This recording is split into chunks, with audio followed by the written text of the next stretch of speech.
সবাই কেমন আছেন? আলহামদুলিল্লাহ, আল্লাহ তাআলার রহমতে আপনাদের দোয়ায় আমিও ভালো আছি। আলহামদুলিল্লাহ, আলহামদুলিল্লাহর জায়গায় বলতে হবে, সুবহানাল্লাহ সুবহানাল্লাহর জায়গায় বলতে হবে, আস্তাগফিরুল্লাহ আস্তাগফিরুল্লাহর জায়গায় বলতে হবে। তো একজন বলতেছে আমরা অনেক আরবি জানি, তো বলতেছে চাচা আপনার ভাতিজা পরীক্ষায় ফেল করছে। বলে আলহামদুলিল্লাহ। হয়েছে? কথা বলে হয়েছে? আবার বলতেছে আপনার ভাতিজি পরীক্ষায় পাস করছে। বলতেছে ইন্না লিল্লাহ। হয়েছে কিনা? আলহামদুলিল্লাহর জায়গা আলহামদুলিল্লাহ বলতে হবে, সুবহানাল্লাহর জায়গায় সুবহানাল্লাহ বলতে হবে, ইন্না লিল্লাহি ওয়া ইন্না ইলাইহি রাজিউন এর জায়গায় ইন্না লিল্লাহি ওয়া ইন্না ইলাইহি রাজিউন বলতে হবে। আচ্ছা, এই সবাই যে খেয়াল করো, কথা বন্ধ করো। আজকে যে আয়োজন করছে, যারা আয়োজন করছে এই ফাউন্ডেশনের নাম কি বলো তো?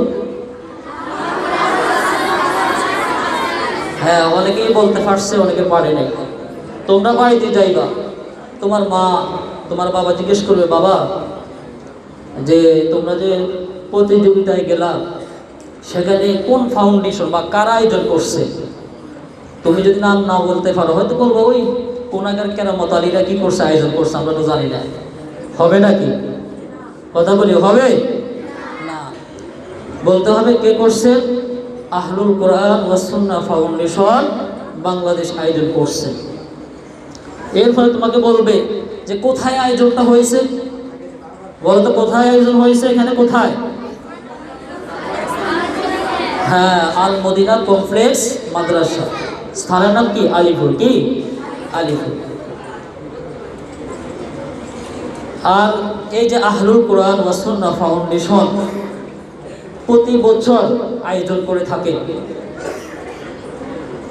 যারা এই আহলুল কোরআন ওয়াস সুন্নাহ ফাউন্ডেশনের কেন্দ্রীয় নেতৃবৃন্দ থেকে জেলা ভিত্তিক নেতৃবৃন্দ সবাই স্বেচ্ছায় বিনা পরিশ্রমিক অর্থ দিয়ে, শ্রম দিয়ে, মেধা দিয়ে, সময় দিয়ে কি করে কাজ করে যাচ্ছে কোরআনের খেদমতে। কিসের খেদমতে? এই জন্য তোমরা সবাই, তোমরা তালেবে ইলম মাসুম বাচ্চা, তোমরা দোয়া করলে দোয়া কবুল করবেন আল্লাহ তাআলা। এই জন্য তোমরা সবাই কি করবা? দোয়া করবা যে আহলুল কোরআন ওয়াস সুন্নাহ ফাউন্ডেশনের সমস্ত কমিটি বিন্দুকে আল্লাহ তাআলা যেন হায়াতুত তাইয়্যিবা দান করেন। সকলে বলে আমিন। এমনকি সবাই যেন আল্লাহ তাআলার রাজি খুশির জন্য আরো সুন্দরভাবে ভালোভাবে কাজ করতে পারে, সেই তৌফিক দান করেন। সবাই বলে আমিন।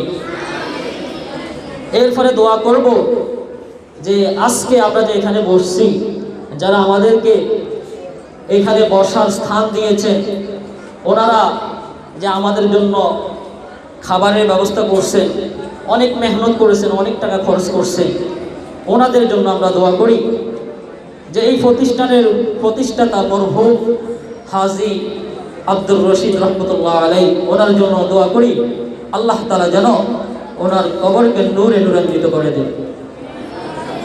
জোরে বলে আমিন। এরপরে আল্লাহ তাআলা যেন ওনাকে ক্ষমা করে দেন, ওনাকে জান্নাতুল ফিরদাউস নসিব করেন। সকলে বলে আমিন।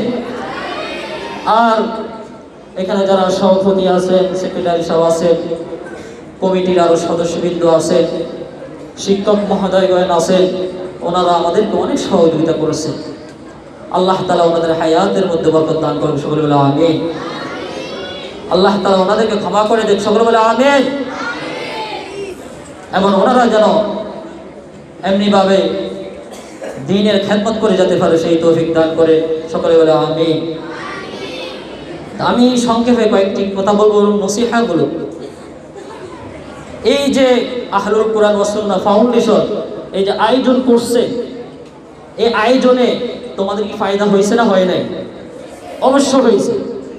যারা 10 পারা গ্রুপে এসেছো বা যারা 5 পারা গ্রুপ ফেসনে সাউথে যারা এসেছো, এই 10 পারা কিন্তু তোমরা ভালো করে মজবুত করে মুখস্থ করছো, ইয়াদ করছো, এমনকি ইয়াদকে সহি শুদ্ধ পরিপূর্ণ বিশুদ্ধ তেলাওয়াত করছো কি না? দেখবা এই 10 পারা তোমরা আর বলবা না। এরপরে যারা 5 পারা গ্রুপে যারা অংশগ্রহণ করছে তারা ওই 5 পারা কি আর বলবে না। এমনি হোসনে সাওয়াত এটার মধ্যে যারা অংশগ্রহণ করছে তারাও পরিপূর্ণ বিশুদ্ধ তেলাওয়াত করে আসছে। আবার আমাদের দেশের হাফেজে কোরআনরা দেশ পেরিয়ে দেশের বাহিরে গিয়েও 1 নাম্বার 2 নাম্বার 3 নাম্বার হচ্ছে কিনা? বেশিরভাগে 1 নাম্বার হচ্ছে, বেশিরভাগে কি 1 নাম্বার হচ্ছে। তো আর এইগুলোর মূল কারণ হলো এই ফাউন্ডেশনগুলো এই যে এই প্রতিযোগিতার আয়োজন করে থাকে, তার মাধ্যমে হাফেজে কোরআন অংশগ্রহণ করে তারা উত্তীর্ণ হয়, দেশে উত্তীর্ণ হয়ে দেশের বাইরে গিয়ে কি হয়? উত্তীর্ণ হয়। আমি আলোচনা সংকলন করতেছি, তোমরা যেহেতু ছাত্র, এই যে তোমরা যখন কোরআন কারীম তেলাওয়াত করতে বসো তখন কি করে বসো? ওযু করে বসো। ওযু করে এরপর ইস্তেগফার করবা, দুরূদ শরীফ পড়বা, এরপর কোরআন কারীম কি করবা? তেলাওয়াত করবা। কোরআন কারীম তেলাওয়াত করার সময় এদিক ওইদিক তাকানো যাবে কি না? না, তাকালে কি হবে? গুনাহ হবে। কারণ তুমি দেখো, তুমি যদি একটা জিনিসকে মুখস্থ করতে চাও ওইদিকে তাকাইতে হবে, বারবার পড়তে হবে, কান দিয়ে কি করতে হবে? শ্রবণ করতে হবে, মনও কি এখানে রাখতে হবে। এই যে একটা মোবাইলের ক্যামেরা যদি তুমি এদিক ওইদিক ঘুরাও, ভিডিও কোন দিকে হবে? এইদিকে লক্ষ্য করো, পিছনে কথা বলে কি? তুমি যদি এই যে মোবাইলের ক্যামেরা ওইদিকে ঘুরাও, ভিডিও হবে ওইদিকে হবে না? তাইলে চোখ হলো কি? ক্যামেরা। চোখ হলো কি? ক্যামেরা। আর ব্রেন হলো এটা মেশিন, এটা ক্যাচ করে, পড়াটা কি করে? ক্যাচ করে। আর কানে কি করে? শ্রবণ করে। স্পিকার মধ্যে কি করে? শ্রবণ করে। আর মুখে স্পিকার মধ্যে কি করে? পড়ে। আর কলম হলো এটা মেমোরির মতো, তুমি যখন পড়বা পড়ার দিকে তাকিয়ে খেয়াল করে ধ্যানের সহিত চোখ দিয়ে আবার কান দিয়ে শ্রবণ করবে, তখন পড়া কি হবে? তাড়াতাড়ি মুখস্থ হবে কি না? আরবিতে একটা বাক্য আছে, ইযা তাকাররারাল কালামু আলা সামঈ তাকাররারা ফিল কলব।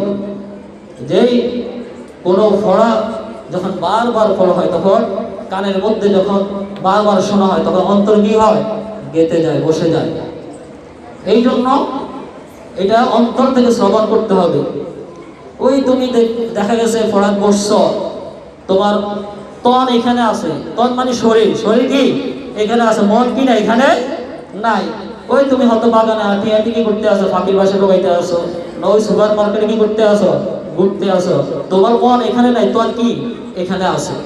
এই জন্য পড়তে হলে তুমি মন, শরীর, তন সব কিছু পড়ার দিকে খেয়াল করতে হবে, লক্ষ্য করতে হবে। তখন তাই তোমার পড়া কি হবে? ভালো করে ইয়াদ হবে, মুখস্থ হবে। আল্লাহ তাআলা কোরআন কারীমের মধ্যে বলেন, আলিফ লাম মিম যালিকাল কিতাবু লা রাইবা ফীহি হুদাল লিল মুত্তাকিন। যে উহা এমন এক কালাম যার মধ্যে কোনো সন্দেহ নাই, কোনো ভুল নাই। অন্য মানুষ কোনো ধর্মগ্রন্থ লিখলে তার শেষে বলে দেয় যে আমার এই গ্রন্থে যদি কোনো ভুল আপনাদের অগোচরে আসে আমাকে জানাবেন। কিন্তু আল্লাহ তাআলা কোরআনের প্রথমেই বলে দিয়েছেন কি, যে এই কালামের মধ্যে কোনো সন্দেহ নাই, কোনো ভুল নাই। আর আপনারা যারা হাফেজে কোরআন হয়ে বের হবে, এরপরে আপনারা কি করতে হবে? আপনারা আলেম হতে হবে। কি হতে হবে? আলেম হতে হবে। আর যদি আলেম হন তাহলে নূরুন আলা নূর। কারণ কি, আপনার এই যে অনেকে বাংলা পড়ে কোরআনে কারীমের তরজমা করে যে যালিকাল কিতাব লা রাইবা ফি, আল্লাহ তাআলা যালিকা ব্যবহার করে দূরবর্তী শব্দের জন্য, দূরবর্তী বস্তুর জন্য। কিন্তু কোরআনে কারীমের ভিতরে আল্লাহ তাআলা বলছেন যালিকাল কিতাব, ওই কিতাব। অর্থাৎ যারা বাংলা পড়বে তারা এটা বুঝবে না কি আল্লাহ তাআলা এখানে এই শব্দ ব্যবহার করছেন, মনে ভুল করছেন, নাউযুবিল্লাহ। না, আল্লাহ তাআলা এই শব্দ ব্যবহার করছেন যে এই কোরআনের মর্যাদা অনেক অধিক। এই জন্য যারা এই যে হাফিজ হবে তারা কি হবে? আলেম হবে। আর এই ইলম শিক্ষা করতে হলে কষ্ট করতে হয়। কি করতে হয় বলেন? কষ্ট করতে হয়।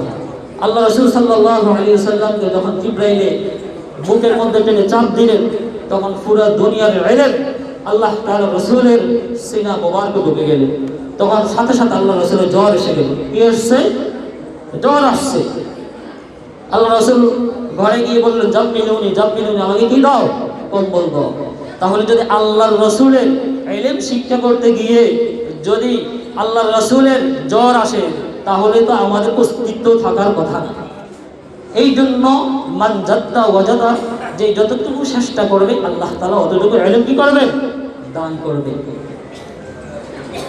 যা হোক, আমরা যেন প্রতি বছর এইভাবে যে আয়োজন করতে পারি, এই জন্য আমাদের জন্য দোয়া করবেন।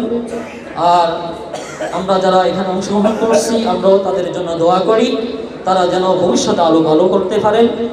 আর আমরা যেভাবে এখানে আয়োজন করার দরকার ছিল, আপনাদের সেবা করার দরকার ছিল, সেভাবে করতে পারি নাই। এই জন্য আপনারা আমাদেরকে ক্ষমার দৃষ্টিতে দেখবেন আর দোয়া করবেন, আমরা যেন ভবিষ্যতে আমরা আরো ভালো করতে পারি।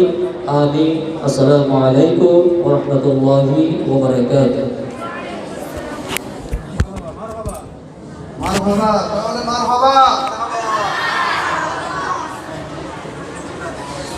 আলহামদুলিল্লাহ, দেখতে দেখতে আমাদের